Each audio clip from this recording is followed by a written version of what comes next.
د میدان وردګ ولایت په سید آباد ولسوالۍ کې 1400 یتیمو او بېوزلو ماشومانو ته ژمني لباسونه وویشل شول. د سید الشهدا خیریه بنسټ له لوري دغه مرستې د 1.5 میلیون افغانیو په ارزښت سره د سید آباد ولسوالۍ د تنګي درې په څو کلیو کې د شهیدانو کورنیو او یتیمانو ته وویشل شوې چې جمپرونه، جاکټونه، بوټونه او نور توکي پکې شامل وو. یتیمانو لپاره د هغو شهیدانو چې د موږ په سنګر کې شهیدان شوي همدغسې د عامو مسلمانانو یتیمانو یا د مخالف لوري چې کوم یتیمان دي د هغو هم مسؤلیت موږ ته راغلی دی. هغو ټولو چې موږ احصایه اخیستې تقریبا 1400 یتیمان کېږي. د 1400 یتیمانو دپاره موږ دغه ترتیب نیولی و.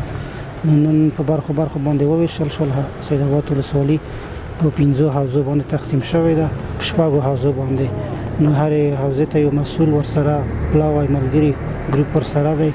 تاسې به وینئ انشاءالله مرستې به یتیم ته کور ته د کور مخې ته رسېږي. په هر یتیم باندې به جمپر او بوټ نیول کېږي چې د هغو په ځان کې جوړ وو ورته به ورکول کېږي. جمپر او بوټونه دي او نور اجناس هم پکې شته دي. هغه کورونه چې بېوزله دي، یتیمان دي په هغو کورو کې او مستحقین دي مرستې دي. د سید الشهدا خیریه بنسټ د سید آباد ولسوالۍ د یو ګڼ شمېر مجاهدینو د هرې میاشتې له یوه اندازه معاشونو څخه اکمالیږي چې د شهیدانو له کورنیو سره او له یتیمو ماشومانو سره بېلابېلې مرستې ترسره کوي.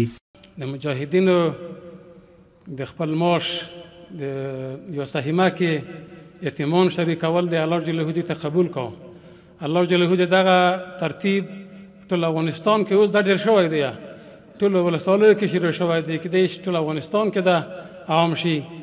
الله جل جلاله دې موږ مجاهدینو ته نور هم همت ورکړو، موږ د دغه ولس تجارو ته وسدارو ته چې دغه مجاهدینو اولادونه په نظر کې ولري.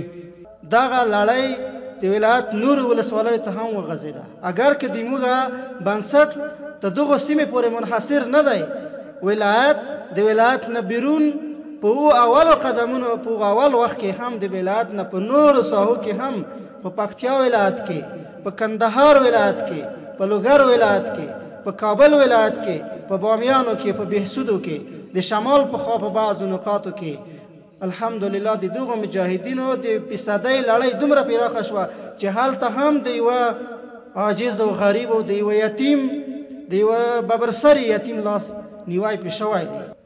ملت باندې بیا غږ کو چې د تاسې عزت د موږ څه شته دی، تاسې قدر د موږ څه شته دی، یقین وکړ څه شته یې ورکړي نه دی. نن ورځ چې دغه خیریه بنسټ روان دی، دا د تاسې د غیرت نتیجه ده چې تاسې مخکې غیرت کړی او اوس مجاهدین د غیرت کو چې د خپلو معاشاتو نه د یوه بیلګه یوه فیصدي ګرځي او د شهیدانو په کورو باندې ګرځي. دا په هر مجاهد باندې لازمه ده چې په باندې بوج نشي، پروردګار دې نه په باندې بوج کوي.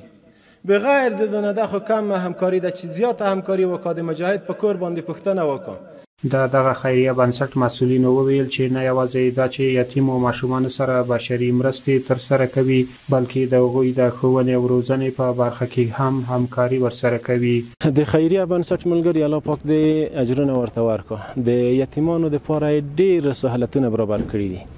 د صحت په برخه کې ترتیب ورته برابر کړی دی، د معارف په برخه کې ترتیب ورته برابر کړی دی، د نورو کارو ترڅنګ ډېر ترتیبونه یې ورته برابر کړي دي چې دوی مسلکیان شي. بعضې داسې کسان شته دي چې درس نشي کولی او مشکلات لري، د هغو دپاره بیا داسې یوه د کار زمینه برابري و چې هغه یو مسلکي څوک ځنې جوړ شي، خپله یو کار په مخه کړي. د دغه مرستو د ویشلو پر مهال له شتمنو هیوادوالو غوښتنه وشوه چې د ټولنې له بېوزلو کورنیو او یتیمانو سره دې مرستې وکړي.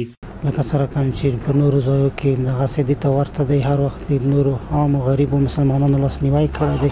په نن عصر کې مظلوم قشر چې هغه یتیمان دي، هغه بې سرپناه دي، په دی باندې د موږ غږ دی، دی مسؤلیت جوړېږي په عموم کې چې دی هم د ټولو خپلو یتیمانو لاسنیوی وکړي.